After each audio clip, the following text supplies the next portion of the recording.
প্রত্যেককে স্বাগত আমার ইউটিউব চ্যানেলে। আমি বিধান বিশ্বাস।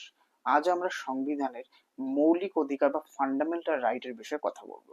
এটি সংবিধানের পার্ট থ্রিতে, যেটি আর্টিকেল নাম্বার 12 থেকে 35-এর মধ্যে অবস্থিত, সেখানে কিন্তু রয়েছে। মৌলিক অধিকার বলতে এমন একটি অধিকার যেটি কিন্তু আমাদের দেশের সাধারণ মানুষকে কিন্তু দেয়া হয়েছে, যেটি কিন্তু আমাদের দেশের অন্য কোনো নাগরিক বা দেশের যে সরকার রয়েছে তার তার যে আনরিস্ট্রিক্টেড ক্ষমতা রয়েছে, সেই ক্ষমতার হাত থেকে কিন্তু আমাদের দেশের নাগরিকদের প্রোটেক্ট করে। তবে এই যে আমাদের যে অধিকার রয়েছে, মৌলিক অধিকার, এই মৌলিক অধিকার কিন্তু আমেরিকার যে সংবিধানের বিল অফ রাইটস রয়েছে তার থেকে কিন্তু নেওয়া হয়েছে। এবং আমাদের দেশে মৌলিক অধিকারের কথা কিন্তু প্রথম বলেন মতিলাল নেহেরু 1928 খ্রিস্টাব্দে তার নেহেরু রিপোর্টে। তবে এই যে আমাদের যে মৌলিক অধিকার রয়েছে, এটা কিন্তু অ্যাবসলিউট নয়। অর্থাৎ কখনোই মৌলিক অধিকারকে কিন্তু খনন করা যাবে না, এমন কিন্তু নয়। দেশে যদি ন্যাশনাল ইমার্জেন্সি জারি হয়, সেক্ষেত্রে কিন্তু প্রেসিডেন্ট চাইলে কিন্তু আমাদের মৌলিক অধিকার আমাদের থেকে কেড়ে নিতে পারে। যদি কেউ আমাদের মৌলিক অধিকার আমাদের থেকে কেড়ে নিতে চায়, সে সরকারি হোক বা দেশের অন্য কোনো মানুষ হোক, সেক্ষেত্রে কিন্তু আমরা ডাইরেক্টলি সুপ্রিম কোর্ট বা হাইকোর্টে গিয়ে কিন্তু কেস করতে পারি আমাদের মৌলিক অধিকার রক্ষার্থে। সেক্ষেত্রে আমাদের সুপ্রিম কোর্ট এবং হাইকোর্ট কিন্তু আমাদের মৌলিক অধিকারের রক্ষক হিসেবে কাজ করে। তবে যদি আমাদের যখন ন্যাশনাল ইমার্জেন্সি হয়, সেই সময়ও কিন্তু সমস্ত মৌলিক অধিকার আমাদের থেকে কেড়ে নিলেও আর্টিকেল নাম্বার 20 এবং 21-এ যে আমাদের মৌলিক অধিকার রয়েছে, সেই অধিকারটা কিন্তু ন্যাশনাল ইমার্জেন্সির সময়ও রাষ্ট্রপতি আমাদের থেকে কেড়ে নিতে পারে না। এছাড়াও আমাদের দেশের যে মৌলিক অধিকার রয়েছে, সেই মৌলিক অধিকারের কিছু মৌলিক অধিকার কিন্তু আমাদের দেশের নাগরিকদের জন্য রয়েছে, এবং কিছু মৌলিক অধিকার কিন্তু ফরেনারদের রয়েছে। ফরেনারদের জন্য কিন্তু সমস্ত মৌলিক অধিকার নেই। কারণ আমাদের দেশের নাগরিকরা কিন্তু ভোট দেওয়ার অধিকার রয়েছে, শিক্ষার অধিকার রয়েছে, চাকরি বাকরির অধিকার রয়েছে, কিন্তু অন্য দেশের নাগরিকদের বা ফরেনারদের কিন্তু সেই অধিকার নেই। চলো তাহলে আমরা যে বিষয়টিকে আলোচনা করলাম ইন ডিটেলসে, আর্টিকেল বাই আর্টিকেল আমরা সেটাকে আলোচনা করি। এবার 12-এ কিন্তু স্টেটের বর্ণনা দেওয়া হয়েছে। স্টেটের বর্ণনা বলতে আমরা কিন্তু অলরেডি আলোচনা করেছি, আমাদের যে মৌলিক অধিকার সেটা কিন্তু সরকার অর্থাৎ স্টেট এবং যে কোনো পাবলিকের হাত থেকেই কিন্তু আমাদেরকে রক্ষা করে। তো এই স্টেটের বলতে কারা কারা সেই স্টেটের মধ্যে আন্ডারে আসে, সেটা একবার দেখে নেওয়া যাক, এবং তারই বর্ণনা কিন্তু আর্টিকেল 12-এ দেওয়া হয়েছে। স্টেট বলতে কিন্তু সেন্ট্রাল লেজিসলেচার এবং এক্সিকিউটিভকে বোঝানো হয়েছে, অর্থাৎ আমাদের সেন্ট্রাল গভর্নমেন্টকে কিন্তু অ্যাজ এ স্টেট হিসেবে কল্পনা করা হয়েছে আমাদের সংবিধানের এই 12 নম্বর ধারায়। এছাড়াও স্টেট লেজিসলেচার অ্যান্ড এক্সিকিউটিভ, অর্থাৎ আমাদের রাজ্য সরকারকেও কিন্তু স্টেট হিসেবে কল্পনা করা হয়েছে আর্টিকেল 12-তে। এছাড়া লোকাল লেজিসলেচার, অর্থাৎ আমাদের পঞ্চায়েত, মিউনিসিপ্যালিটিকেও কিন্তু স্টেট হিসেবে কল্পনা করা হয়েছে। এবং কিন্তু আদার অথরিটিস বলতে সেই জায়গাটি বা সেই সমস্ত কোম্পানি বা অথরিটিকে আমরা বলতে পারি যেটা কিন্তু পার্শিয়ালি বা হোললি কিন্তু গভর্নমেন্ট দ্বারা নিয়ন্ত্রিত। যেমন আমরা বলতে পারি LIC, Indian railway, airport authority of India, ONGC, এদেরকে কিন্তু আমরা স্টেট হিসেবে কল্পনা করতে পারি। স্টেট হিসেবে কিন্তু আর্টিকেল 12-এর দ্বারা কিন্তু আমরা মেনে নিতে পারি। এবং এই সমস্ত স্টেট কিন্তু আমাদের দেশের যে মৌলিক অধিকার রয়েছে সেটা আমাদের থেকে কিন্তু কেড়ে নিতে পারে না। তো এই যে আমাদের স্টেটের বর্ণনাটি দেওয়া হয়েছে আর্টিকেল নাম্বার 12-এ, এটা শুধুমাত্র মৌলিক অধিকারের জন্য কার্যকারী। এই স্টেটের বর্ণনা কিন্তু আমাদের সংবিধানের অন্য ধারার ক্ষেত্রে অ্যাপ্লিকেবল নয়। পরবর্তী article, article number 13। Article number 13 কিন্তু আমাদের সংবিধানকে দুটো পার্টে ডিভাইডেড করেছে। একটা হচ্ছে সংবিধান কার্যকরী হওয়ার আগের নিয়ম বা ল, বা এবং পরটি হচ্ছে সংবিধান কার্যকরী হওয়ার পরের নিয়ম। আমাদের দেশের এই 13 নম্বর আর্টিকেল অনুসারে আমাদের দেশের যে নিয়মগুলো সংবিধান কার্যকর আগে ছিল, যেটি কিন্তু যদি আমাদের মৌলিক অধিকারকে কোনোভাবে খনন করে বা মৌলিক অধিকারকে বাধা দেয়, তাহলে আর্টিকেল নাম্বার 13 অনুসারে সেই নিয়মের সেই পার্টটুকু কিন্তু ইমিডিয়েটলি ইনভ্যালিড হয়ে যাবে। পুরো আইনটা বাদ হবে না, কিন্তু সেই আইনের যে পার্টটুকু আমাদের মৌলিক অধিকারকে হনন করছে সেইটা কিন্তু ইমিডিয়েটলি বাদ হয়ে যাবে। এবং আর্টিকেল নাম্বার 13-র 2 ক্লোজে বলা হয়েছে যে সংবিধান কার্যকরী হওয়ার পরে এমন কোনো আইন কিন্তু পার্লামেন্ট আনতে পারবে না, যেটা কিন্তু আমাদের মৌলিক অধিকারকে হনন করে। এবং কোন লটি আমাদের মৌলিক অধিকারকে হনন করছে, এই যে জুডিশিয়াল রিভিউটা বা এটা দেখার দায়িত্ব কিন্তু সুপ্রিম কোর্টের এবং হাইকোর্টের। আর্টিকেল নাম্বার 13 এবং আর্টিকেল নাম্বার 32-এর মাধ্যমে সুপ্রিম কোর্ট এবং আর্টিকেল নাম্বার 226-এর মাধ্যমে হাইকোর্ট কিন্তু তার জুডিশিয়াল রিভিউর মাধ্যমে দেখতে পারে কোন লটি 13 নম্বর আর্টিকেলের হিসাবে কিন্তু যে আমাদের সংবিধানের কিন্তু এগেইনস্টে যাচ্ছে। তাহলে কিন্তু তারা তাদের জুডিশিয়াল রিভিউর মাধ্যমে সেই লটিকে কিন্তু পার্লামেন্ট যাতে না নিয়ে আসতে পারে তার কিন্তু বিরোধিতা করতে পারে। আর্টিকেল নাম্বার 14 থেকে 18 কিন্তু রাইট টু ইকুয়ালিটির কথা বলা হয়েছে, অর্থাৎ সবাই সমান। আর্টিকেল নাম্বার 14 কিন্তু right to equality before law এবং right to equal protection of law এর কথা বলেছে। অর্থাৎ স্টেট কিন্তু, যা স্টেটের ডেফিনেশন কিন্তু আমাদের আর্টিকেল নাম্বার 12-তে দেওয়া হয়েছে, তারা কিন্তু ইকুয়ালিটি বিফোর ল এবং ইকুয়াল প্রোটেকশন অফ ল এর কিন্তু কোনোভাবে ডিনাই করতে পারে না কোনো পার্সনের এগেনস্টে। ইকুয়াল বিফোর ল কথার অর্থাৎ আইনের চোখে সবাই সমান। এই ইকুয়ালিটি বিফোর ল এটি কিন্তু ব্রিটেনে ফলো করা হয়, অর্থাৎ সেই দেশের কিন্তু আইনের চোখে সবাই সমান। সেই দেশের প্রধানমন্ত্রী হোক বা রাষ্ট্রপতি, তারা যদি অন্যায় করে ইমিডিয়েটলি তাদের বিরুদ্ধে কিন্তু ক্রিমিনাল প্রসিডিং করা হয় এবং তাদেরকে কিন্তু যথাযথ ব্যবস্থা নেওয়া হয়। অর্থাৎ আইনের চোখে সবাই সমান, কেউ কোনো রকম ডিসক্রিমিনেশন করা হয় না, এমনকি তাদের দেশে কিন্তু কোনো পজিটিভ ডিসক্রিমিনেশনও করা হয় না। ইকুয়াল প্রোটেকশন অফ ল কথার অর্থ হচ্ছে যে যদি কোনো ব্যক্তি, দুজন ব্যক্তির মধ্যে ইকুয়াল গ্রাউন্ড হয়, সেক্ষেত্রে কিন্তু তাদের ক্ষেত্রে ইকুয়ালি ট্রিট করা হবে। কিন্তু যদি তাদের গ্রাউন্ডই আলাদা হয়, সেক্ষেত্রে কিন্তু পজিটিভ ডিসক্রিমিনেশন করা হবে। আমরা যেমন দেখি যে আমাদের কিন্তু বাসে যেমন মহিলাদের জন্য কিন্তু রিজার্ভেশন সিট থাকে এবং ট্রেনে কিন্তু মহিলাদের জন্য স্পেশাল কামরা থাকে। এছাড়াও যে সমস্ত হিলি এরিয়াতে আর্মিদের পোস্টিং হয়, যেমন সিয়াচেন বা এই সমস্ত জায়গায়, সেখানে সাধারণত মহিলাদের কিন্তু পোস্টিং করানো হয় না, কারণ তাদের ফিজিক্যাল গঠনের জন্য। তো এই যে পজিটিভ ডিসক্রিমিনেশনটা, এটা আমাদের দেশে কিন্তু করা হয়।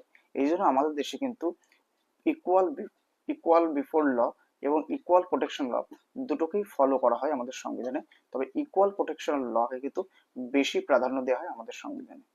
এছাড়াও আমাদের সংবিধানের 361 নম্বর ধারা অনুসারে কিন্তু আমাদের যে রাষ্ট্রপতি এবং রাজ্যপালকে কিন্তু আইনের আওতায় বাইরে রাখা হয়েছে, তবে তার বিরুদ্ধে কিন্তু সিভিল প্রসিডিং করা যাবে। যত সময় সে তার পোস্টে থাকবে তত সময় তার বিরুদ্ধে কিন্তু ক্রিমিনাল কোনো প্রসিডিং করা যাবে না। তাকে কিন্তু সে যে সিদ্ধান্ত নিয়েছে তার সেটা কিন্তু কোনো কোর্টে গিয়ে কিন্তু জিজ্ঞাসাবাদ বা তার এগেইনস্টে কোর্টে কেস করা যাবে না। তবে 2 মাসের নোটিশ দিয়ে তাকে কিন্তু তার বিরুদ্ধে কিন্তু সিভিল প্রসিডিং করা যেতে পারে। কারণ যদি কোনো দেশের, আমাদের দেশেরই কিন্তু রাষ্ট্রপতিকে পদে থাকাকালীন যদি তাকে যদি জেলে নিয়ে যাওয়া হয়, সেটা কিন্তু সারা বিশ্বের কাছে আমাদের দেশের একটা ছবি খারাপ হবে।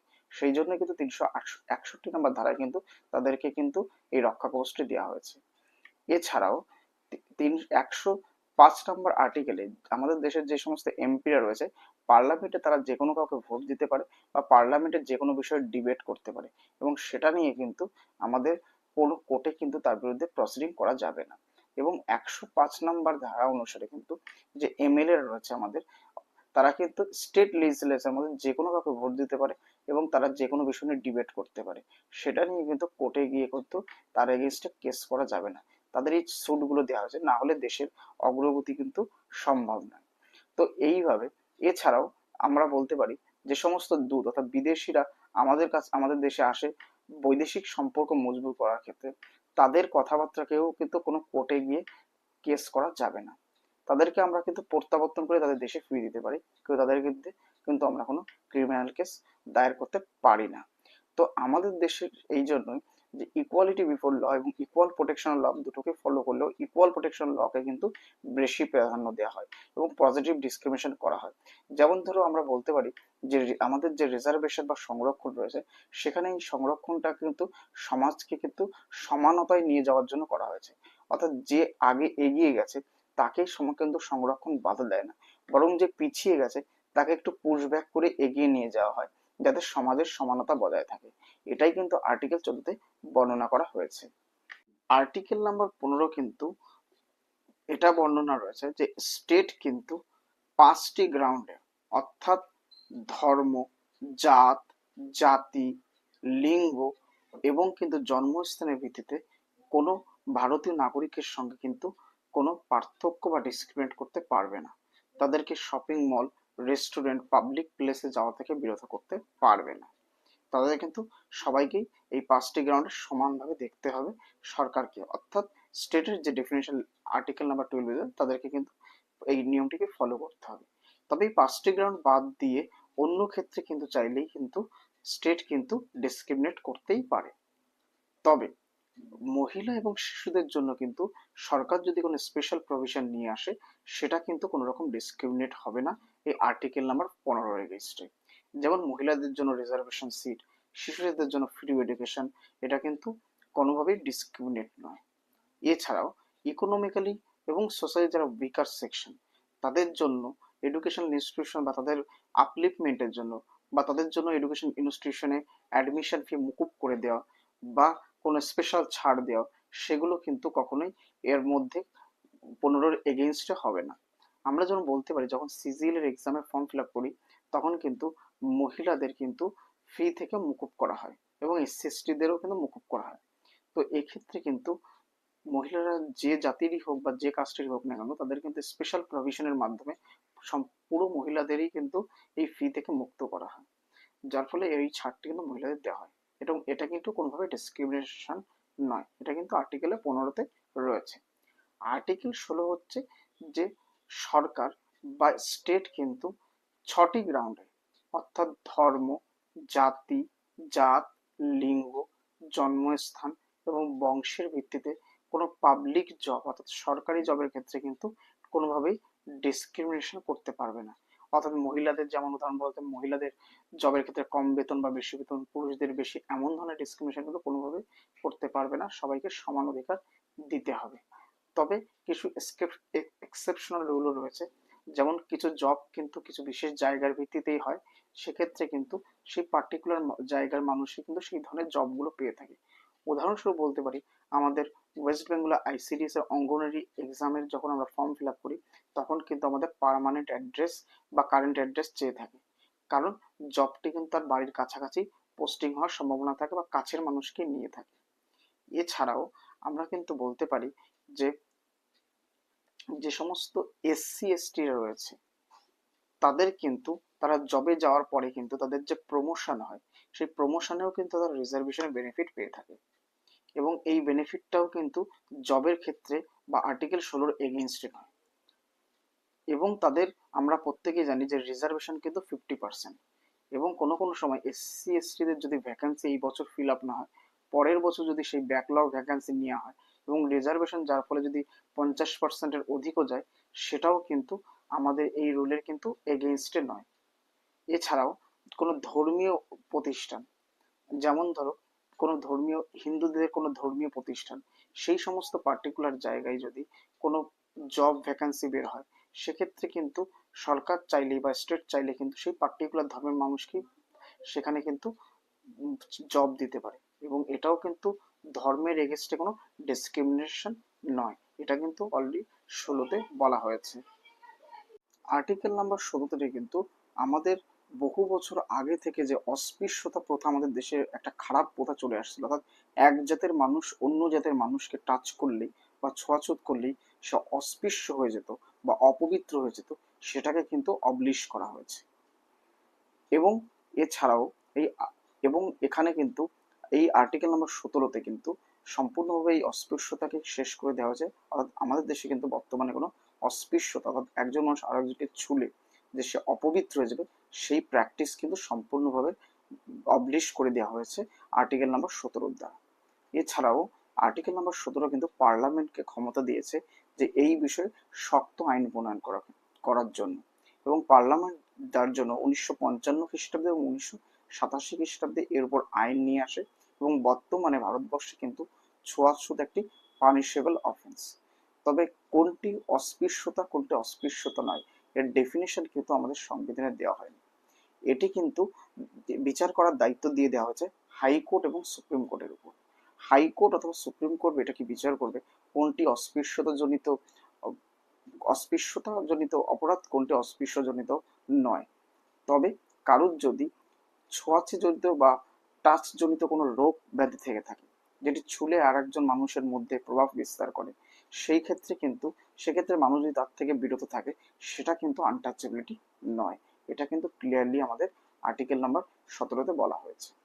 আর্টিকেল নাম্বার 18-তে কিন্তু অবলিশন অফ টাইটেল, অর্থাৎ আমাদের দেশ স্বাধীনতার আগে অনেক মানুষ ছিল যাদের নবাব, রায় বাহাদুর, সুলতান, এমন অনেক ধরনের টাইটেল কিন্তু তারা নামের আগে ব্যবহার করতো, যাদের এই টাইটেল কিন্তু তাদের একটি অন্য মানুষ থেকে শ্রেষ্ঠ দেখাতো। যার ফলে আর্টিকেল নাম্বার 18 কিন্তু এই ধরনের টাইটেলকে সম্পূর্ণভাবে অবলিশ করেছে। বর্তমানে এই ধরনের টাইটেল কিন্তু আমরা কেউই আমাদের নামের আগে লাগাতে পারি না। এছাড়াও বিদেশ থেকে আমরা কিন্তু কোনো টাইটেল বা উপাধি কিন্তু নিতেও পারি না, নিতে গেলে কিন্তু রাষ্ট্রপতির স্পেশাল পারমিশন দরকার। এছাড়াও কোনো ফরেনার যদি বা বিদেশি যদি ভারতীয় কোনো সেবায় থাকে, সেও কিন্তু কোনো বিদেশি টাইটেল নিতে পারে না। এবং যদি তাকে নিতে হয়, সেক্ষেত্রে কিন্তু প্রেসিডেন্টের স্পেশাল পারমিশন নিতে হবে। যদি প্রেসিডেন্ট তাকে অগ্রাধিকার করে তবেই, না হলে কিন্তু সে কখনোই আমাদের এই টাইটেল কিন্তু নিতে পারবে না। তবে ন্যাশনাল অ্যাওয়ার্ড যেমন পদ্মভূষণ, পদ্মশ্রী, ভারতরত্ন, এই সমস্ত টাইটেল কিন্তু ভারতীয়রা বা বিদেশিরা নিতেই পারে, কিন্তু তারা তাদের নাম ভারতীয়রা কিন্তু তার নামের আগে এই ধরনের টাইটেল লাগাতেই পারে না। যেমন ভারতরত্ন অমুক, ভারত পদ্মশ্রী কোনো ব্যক্তি তার নামের আগে কিন্তু কোনোভাবেই লাগাতে পারে না।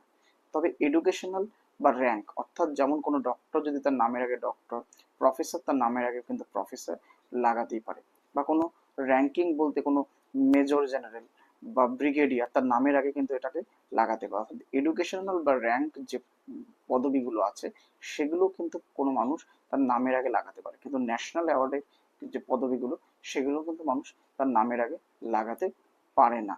কারণ এডুকেশনাল এবং র্যাঙ্কিং এর যে পদবিগুলো, সেগুলো কিন্তু একটা মানুষ থেকে অন্য মানুষ তাকে কিন্তু শ্রেষ্ঠ দেখায় তেমন না। তার যে শিক্ষা, তার যে কোয়ালিফিকেশন, সেটাকেই শুধুমাত্র ব্যক্ত করে এডুকেশনাল বা র্যাঙ্কিং গুলো।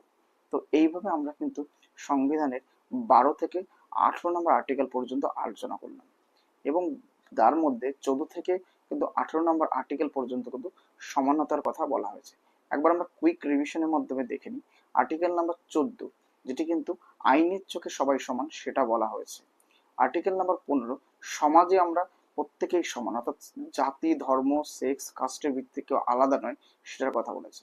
16 নম্বর ধারায় জব অপরচুনিটিতে আমরা প্রত্যেকেই সমান, সেক্ষেত্রেও কিন্তু কোনো ডিসক্রিমিনেশন করা হবে না, সেটার কথা বলা হয়েছে। 17 নম্বরে কিন্তু আনটাচেবিলিটি, যে অস্পৃশ্যতা কিন্তু করা যাবে না, সেটার কথা বলা আছে। এবং 18 নম্বর ধারায় টাইটেল, অর্থাৎ আমাদের নামের আগে এমন কোনো পদবি লাগানো যাবে না যেটা একজন মানুষকে অন্যজনের মানুষের থেকে শ্রেয় দেখায়, সেটাকে কিন্তু অবলিশ করা হয়েছে আমাদের এই 18 নম্বর আর্টিকেলের মাধ্যমে। এইভাবে আমরা আর্টিকেলের আজকের এই মৌলিক অধিকারের পার্ট 1 এখানেই শেষ করলাম। দ্বিতীয় পার্টে আমরা কিন্তু পরবর্তী আর্টিকেলগুলো আলোচনা করব। যদি তোমাদের এই ভিডিওটি ভালো লেগে থাকে, তাহলে অবশ্যই লাইক, শেয়ার এবং কমেন্টস করতে অবশ্যই এবং সাবস্ক্রাইব করতে ভুলো না। ধন্যবাদ।